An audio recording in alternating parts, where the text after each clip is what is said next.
Blue Cross. I'm in your Fordney book, starting on page 79, which is chapter 5. And this is the insurance chapter that we are covering this module. And this chapter is a little different than the chapters we cover in other modules. The other modules we cover Medicare, Medicaid, TRICARE, and workers' compensation. Those are the other 4 mods besides today. And 3 of those are government plans. Medicare, Medicaid, TRICARE. Those are government plans. And work comp is run based on law, federal and state law. So it's kind of a government plan because it's government controlled. This module, this chapter, is the everybody else that isn't government. So these are private insurance, also known as commercial insurance. So Blue Cross is the biggest of the private commercial insurances. They dominate the industry. And then who is the everybody else we're talking about? We're talking Aetna, Cigna, United Healthcare, which is now called Optum. We're talking HAP. But if you're not in Michigan, that last one meant nothing to you. So sometimes these insurances are regional, that they might be really big in a state or two, and then the rest of the country has never heard of them. So I know many of you are in other states, and you can probably think of some big ones that might be around you that I've never heard of, and that's normal.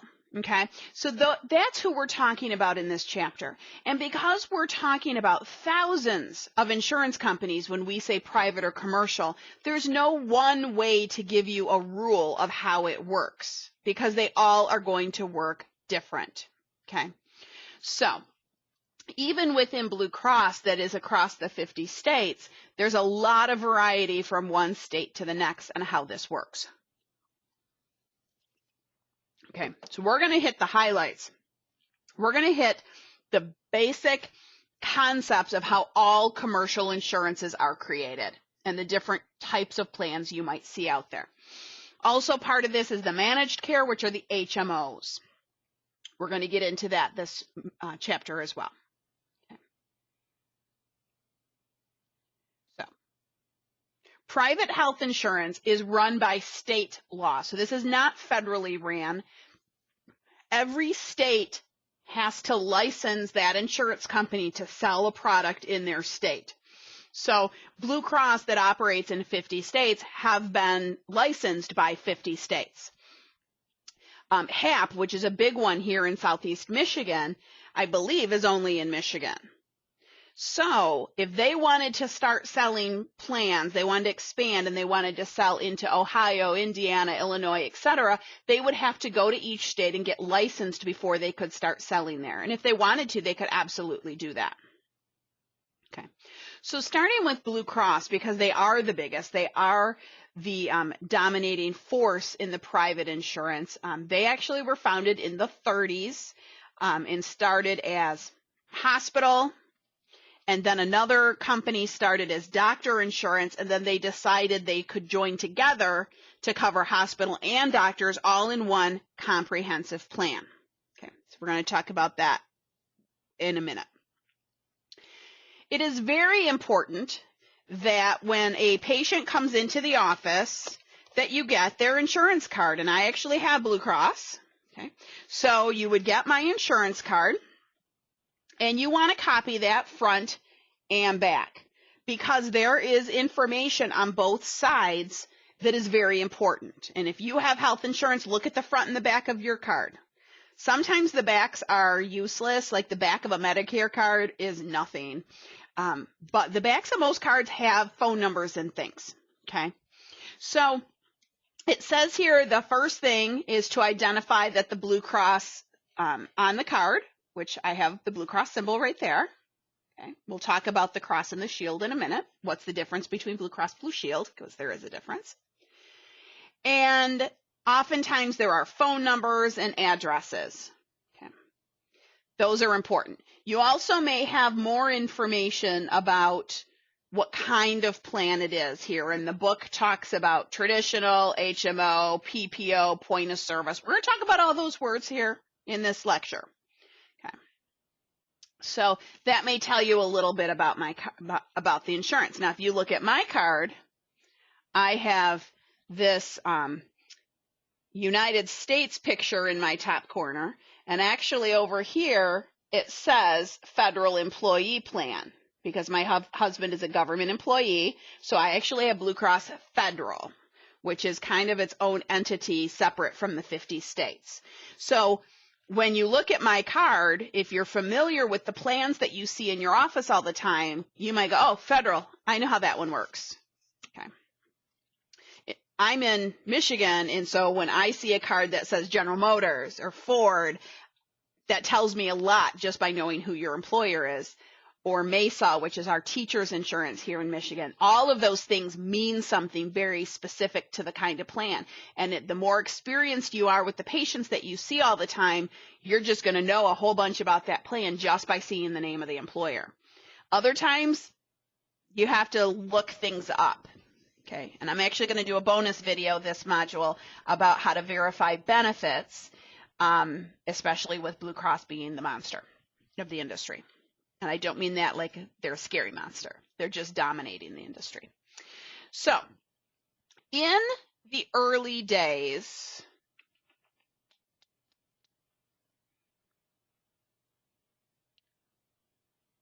I was looking for something that actually said flat out what Blue Cross Blue Shield was, because I thought it would be right here in the very beginning of the chapter, but I don't see it. So we're going to just move on. Okay. In the early days of health insurance, the doctors performed a service, they billed for it, they got paid for each service they did. And that's what is called traditional insurance plans, also known as indemnity. Those two words are interchangeable. And it's called traditional because that's how it started. Okay, that was the beginning of how it worked. And the patient pays a monthly premium to have the insurance. Just like you pay your car insurance premium and you have car insurance. You pay your health insurance premium and you have health insurance. Now, some of us don't pay our own premiums. If your insurance is through your employer may pay it, or part of it. Like my husband pays per month to have this, but he doesn't pay the whole thing. He pays a portion of the premium through his employer. Other people don't pay anything. For example, if you're on Medicaid, that premium is paid by the state, and the patient themselves aren't paying that premium because of the kind of insurance it is. Okay. Most policies have a deductible. The deductible is a specific dollar amount the patient must pay before the insurance plan starts paying. So if the patient, let's say, has a $500 deductible, that will restart every year, typically on January 1st. So every time this patient goes to the doctor, the insurance company says, that goes to your deductible. Mr. Patient, you have to pay that. And so the patient pays the $80 for that office visit. And then goes to the doctor again and has an x-ray. And insurance goes, that goes to your deductible. You have to pay that. Okay? So until the patient has paid that full $500 for that new year, the insurance company is actually paying zero. But the patient is getting credit every time they pay for one of these services. Once all of that adds up to that $500, the insurance company says, okay, your deductible is now met. Now we will start paying. Now that doesn't mean they're going to pay all of it. They will pay based on your coverage. You may have a percent. A coinsurance is a percent. So let's say the patient owes 20%. So when that is billed to the insurance will pay 80%, and the patient owes 20% as that coinsurance. Okay, if that's the policy. I have seen policies where the insurance pays 70 and the patient owes 30. I've seen where the insurance pays 90 and the patient owes 10. We would call this a 90-10 policy, an 80-20 policy. This is how you might see it written, and that's what it means. The first number is what percent the insurance pays. The second number is the percent the patient pays. Okay. Now, if the patient has 100%, wonderful. That means the insurance will pay it all once that deductible is met. Okay. That's how it started. And that was great in the early days. And then technology took over. My grandmother was diagnosed with breast cancer in the 60s. There was not a lot of treatment available. There was no chemo and radiation. They didn't do a lot of aggressive surgery because they just weren't very successful with it. It was basically a death sentence in those early years. Well, obviously not early years because breast cancer's been around forever. But once we got into the 70s, we started getting more medications available. Chemo and radiation started being a thing, okay? So treating breast cancer became much more expensive, and that's just one disease. The other thing that the 70s and into the 80s happened is MRIs and CAT scans started being the standard of care, which are can be very expensive tests. Nursing homes didn't used to be a thing. You took care of grandma at home. Usually there was a husband and wife. Wife didn't typically work. Someone was home to take care of grandma as she aged. Well, with working women coming into the 70s, divorce started growing. The two-parent home with being able to take care of grandma because the wife didn't work, that model just doesn't really exist in great numbers today. And so at some point we put grandma in the nursing home, which is very expensive. So my whole point of all these examples is that the cost of healthcare went from here to here in a very short amount of time, about a 10-year span. It got expensive. And Medicare and Medicaid is paid for by the federal government, which is our tax dollars. So they were looking at their budgets growing. Got to remember, Medicare and Medicaid passed into law in 1965. Their 10-year projections were so far off because they could not foresee technology. So it got very expensive. So coming into the late 70s, early 80s, there was a push for controlling cost of care, and the managed care was born. It was designed to curb cost of healthcare and pay for healthcare in a different model. Okay. So what they came up with was a prepaid model, meaning that we are going to pay doctors in advance for a list of services that the patient can have. And the doctor has already been paid for them. And the doctor might get a check once a month, once a quarter, once a year. That's rare. It's usually once a month. And so you pick a primary care physician, and that doctor, let's say, receives $300 to take care of you for the month. And now everything that you need, you go to see that doctor, and that doctor has been paid. And hopefully you don't exceed your $300 allotment. But if you do, you still are going to get your care you need. Because also in that list of patients is somebody like me who hardly ever goes to the doctor. I go to my specialist, but that's about it. My family doctor, it goes years between me seeing him. So he gets $300 a month every month to take care of me as well, and he never sees me. So you get that money for nothing.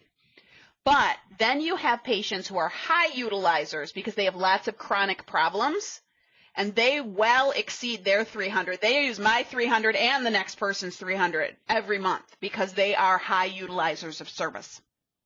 Okay. So hopefully the people like me and the people that are high utilizers average out at the end of the month. Okay. So that payment model, this prepaid, I don't see it on this page. I'm sure it's going to come up later in the chapter. That's a payment model called capitation. It means per capita. which means per head. That's how they pay it. Okay. I always compare these two payment models, your traditional payment model and your capitation payment model, to going out to eat. So you go to a restaurant, you order an appetizer, you order some drinks, you order dinner, you get a dessert, and at the end of the meal, they bring you an itemized bill of everything that you ordered. That's the traditional payment model. The capitation payment model is the buffet restaurant. We have Golden Corral here around where I live. Some of you may have that where you live, or you might not have a clue what I'm talking about. But maybe you have a Chinese buffet or something like that. I'm sure you have a buffet restaurant of some kind. If you don't have one, I know. Where you pay one price at the door, and then you can eat as much as you want. That's the capitation model. Okay. Except it's not based on what you want, it's based on what you need. Okay. So the HMO, Health Maintenance Organization Act of 1973, is what was passed to actually allow this HMO model to become law. Okay. So it was 1973 when it was first allowed, and it kept on growing into the 80s. What it did is it allowed the employer to offer HMO as well as their traditional health insurance to their employees. So if you're getting insurance through an employer, you may be offered both, and you have to pick, and you have to decide which one you want. A lot of people don't know enough about it to know what they're picking. So a lot of people will just pick the cheapest one, which will typically be the HMO, and then find out they have to get referrals and they have to pick a primary care physician, and they're like, oh, I don't want to do any of this. Well, it's what you picked because you didn't know what you were getting into. Okay. So, okay. For any insurance, if I am a doctor's office that want to participate, oh, take it back. This is going a different direction. Health insurance plans want to be accredited. Okay. Just like schools want to be accredited because then we can take financial aid, insurance companies want to be accredited too.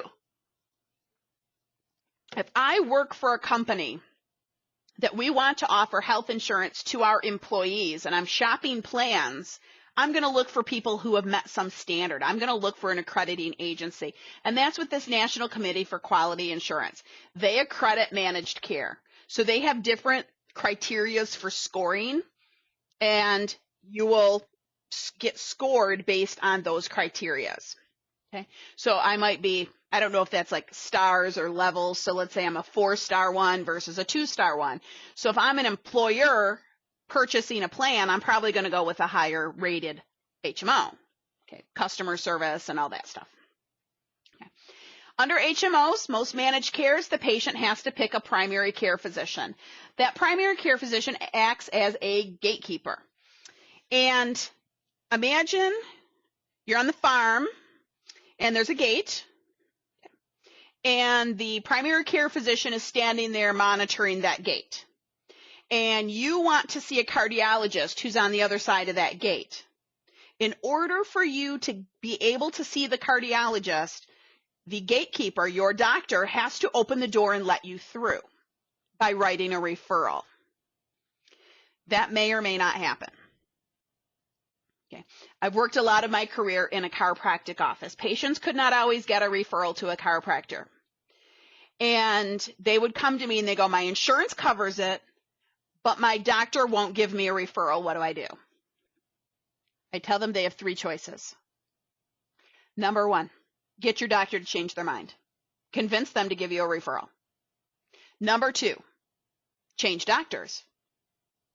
Find someone else who will give you a referral. But I tell them to make sure that they really want to do that. Look at your doctor as a whole, not just one service you're looking for. That's a big decision. Or number 3, come here anyway and pay cash. Yeah, your insurance covers it, but you can't get a referral, so pay cash and you can still come here and have treatment. Those are your 3 choices. Nothing I can do about that.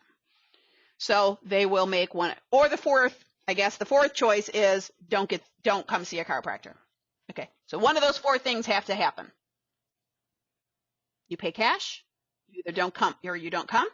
You get a referral from your doctor, change your mind, or you change doctors and get a referral.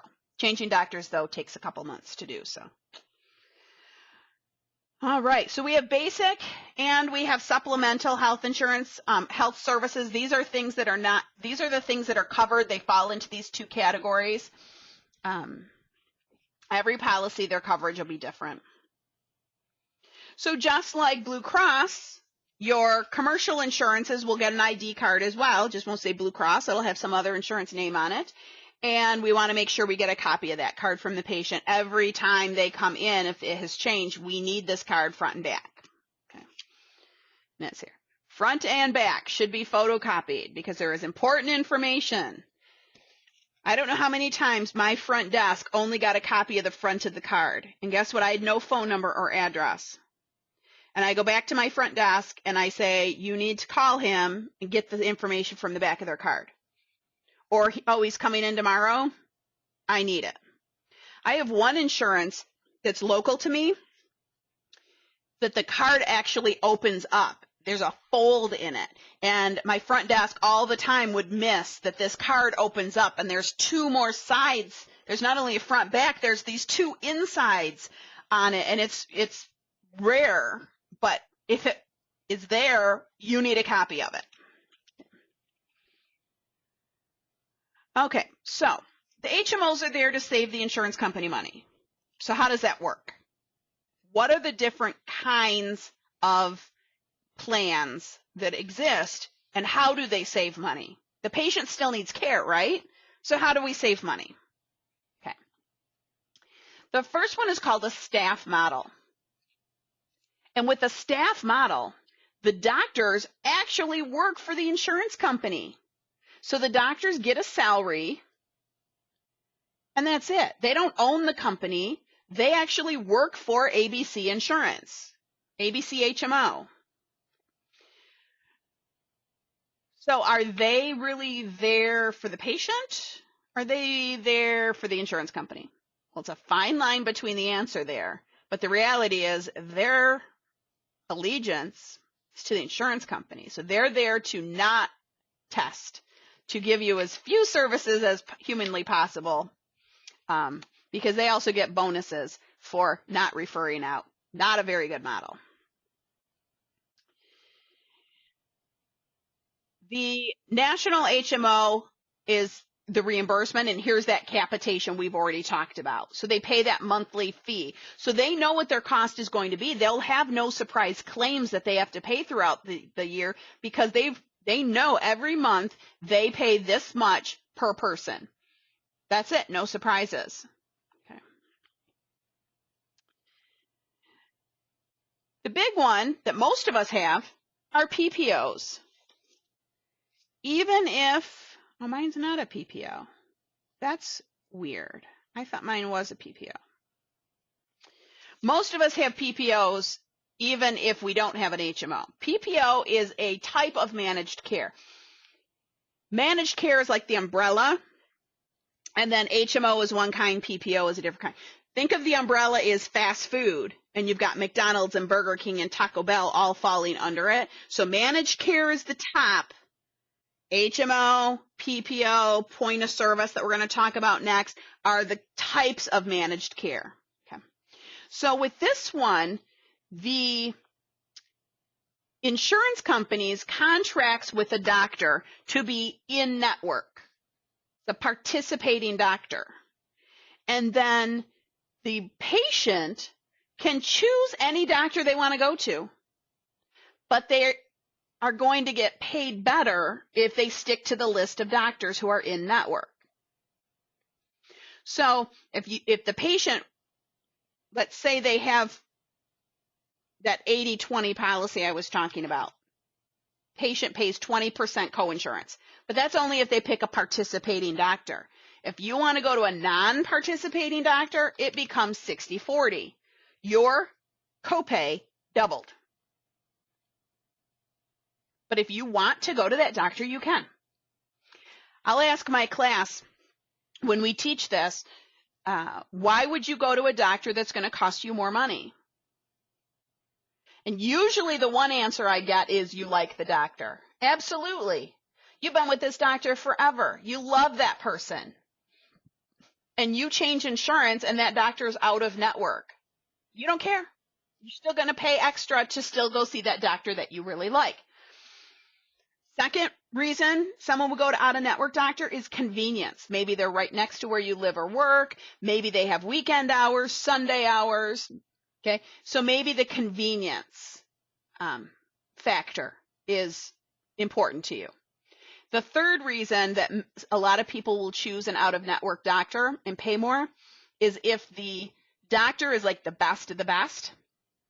If they are, if you have a terminal diagnosis, you suddenly don't care about money so much, you care about living.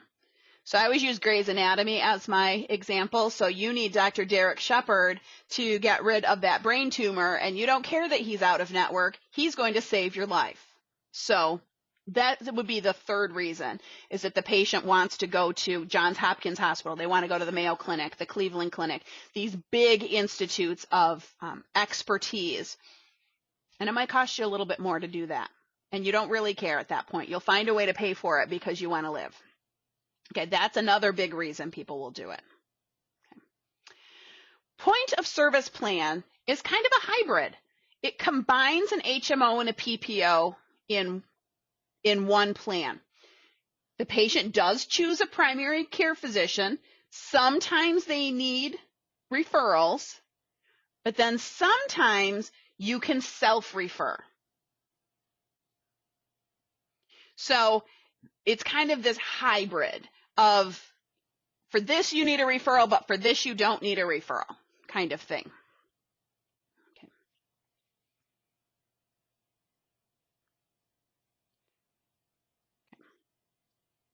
So all insurances, all commercial insurances have what's called a utilization review.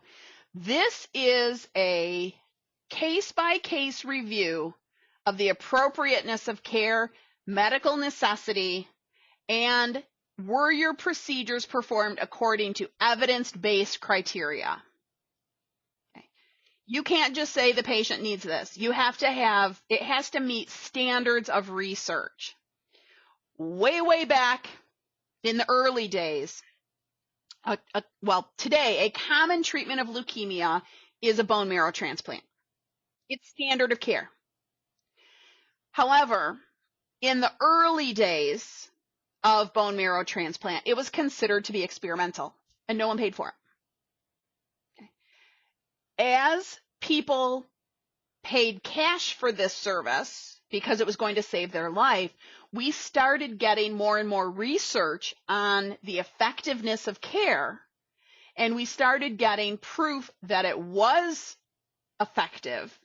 And it is now the standard of care. So it went from being experimental to being the standard. And that's going to be a common thing with all new cutting edge type procedures. Okay. So they don't always start out as going to be covered by the insurance. Just because the doctor can do it doesn't mean the insurance will pay for it. There's a couple of concepts here, 3 terms there I have highlighted, that are problematic in the HMO world. So if I am seeing patients on some fixed fees, I might need to make up money somewhere else. And so these are some not so legal ways of trying to increase my insurance reimbursement. Churning means that you are seeing a patient more than medically necessary, which increases your revenue because you're doing more services. So little old Mary is on blood pressure medication, and I tell little old Mary she needs to come in every day to have her blood pressure checked. And little old Mary does it. She comes in every day, and we check her blood pressure, and we bill her insurance for it every day. Was that medically necessary? If her blood pressure is stable and she's doing good, is it necessary to monitor her on a daily basis? Absolutely not. That process is called churning. I'm seeing the patient more than medically necessary. Tying back to your HIPAA, that is abuse of the system. Okay. The next one, managed care. Remember, I'm only going to get paid $300 to take care of this patient. Maybe I decide that this sick person who needs to come in all the time, I want to get rid of. So I send them to another doctor. I transfer them to somebody else. So I get rid of my sick, high-cost people, and I want to keep my low-cost people who never come in, where I get their $300 for doing absolutely nothing. Those are the only patients I want in my office. That's not legal to get rid of those expensive people. The next one, buffing, is doing something in your documentation to make it all look correct, justifiable, that little old Mary needs to be checked every day. And I try to make it look good on paper. Or I'm trying to make it look good why Joe should go see this other doctor instead of me. And every high-cost patient, I seem to have a good reason. Well, no, that's not going to be acceptable. Okay.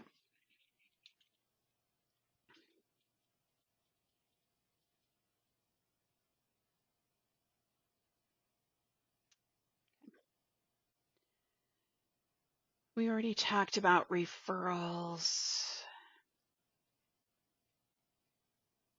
Okay. So we already talked about deductibles and co-insurance, but now this page talks about co-payment, which is not the same thing as a co-insurance, shortened as a co-pay. It is considered to be cost sharing because the patient does owe. This is a fixed dollar amount. It just says predetermined fee. I'm going to write it on here. It is a fixed amount. So when we talked about the co-insurance, it was a percentage. So for an expensive thing, the patient percent is higher. If it's a cheaper thing, the percent is lower.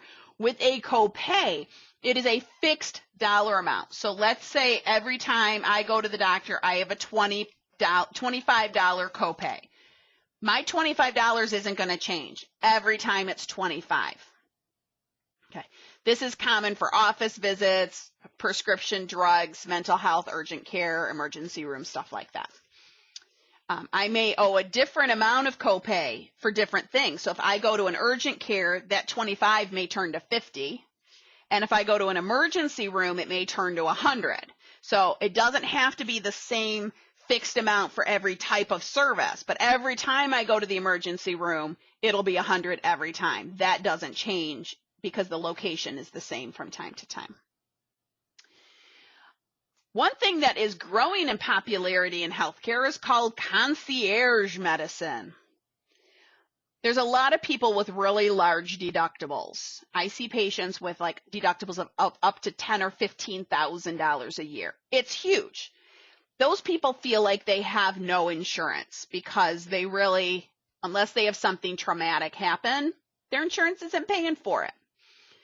Concierge medicine is basically charging a monthly or yearly fee, and that's it. And that basically turns that patient into almost paying like a capitation. So these tend to be a little higher than an insurance capitation, though. So I might charge that cash patient $500 a month, and then they can come in for whatever they need. Some offices that are charging yearly fees charge some big numbers. We do this in chiropractic. I have patients who pay me yearly, and they pay for as many times unlimited service for the year. And then depending on how frequently they think they can come in, or if it's a husband, wife, or like a whole family, those numbers change. I have some people who pay me $6,000, $7,000, $8,000, $10,000 a year, but then we got to take care of them for the whole year. They don't pay me, they pay my doctor. I just do the paperwork. Okay. That's becoming popular. Cash practices, there's a lot of offices that are getting sick of insurance and they're getting out of network and they're just being cash. And patients do go see them. So Obviously, there's a clientele for that.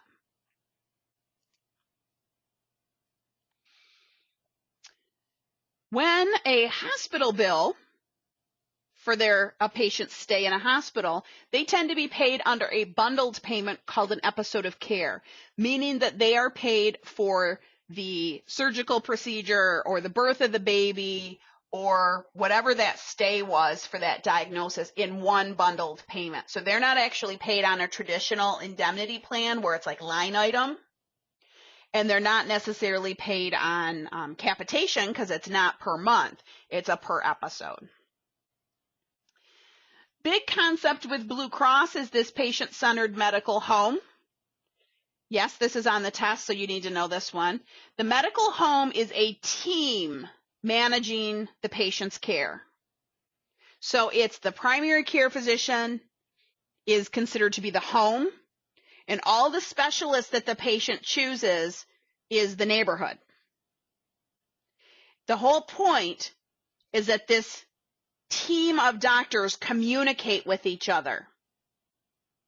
So what we don't want to happen is that you go see your family doctor for back pain, and they take an x-ray, and they send you to the chiropractor, and they take another x-ray. And guess what? Your insurance just paid for 2 sets of x-rays. Why didn't the doctor share those x-rays? It would have saved money. So we want communication between the specialist team so that it saves the insurance company money, but it also, as a patient, it saves you money if you have copays and coinsurances. You're paying for part of this as well as the exposure to the radiation.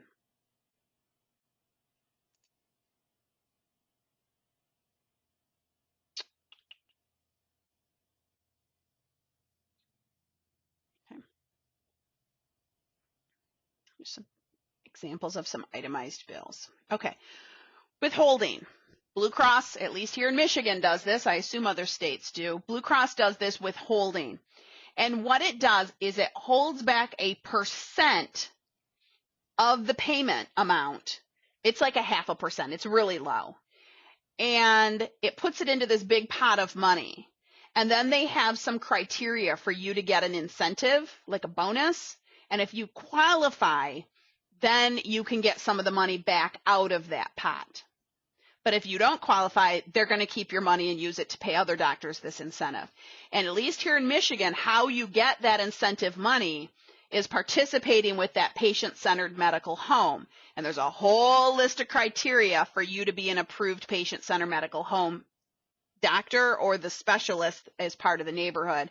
And I haven't found that it's worth it for my office to participate because it's a tremendous amount of paperwork. I tried, and I was one person, and I said, forget this. I can't do it.